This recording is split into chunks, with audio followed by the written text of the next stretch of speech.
When most people hear the word addiction, they picture a person hunched over a bottle, a needle, a slot machine.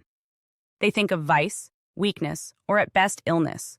What they almost never picture is a battlefield. Yet addiction, whether to chemicals, behaviors, or screens, is exactly that, a theater of psychic war.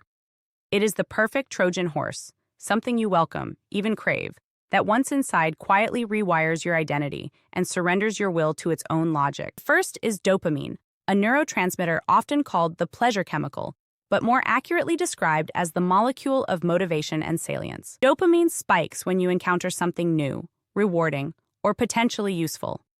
It tells your brain, this matters. This is the core of addiction, not weak character, but a captured learning circuit. This framework is not limited to heroin or cocaine.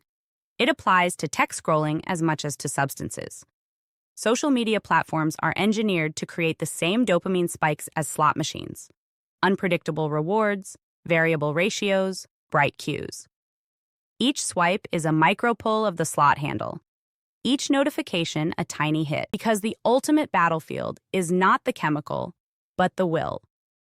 When a loop captures your motivational system, it harvests not just time or money, but attention. And attention is the core currency of freedom. The more cycles you devote to the hijacker, the less bandwidth you have for building, creating, resisting. Identify cues. Identify the loop. Track when the urge appears. What precedes it? What emotional state it rides on?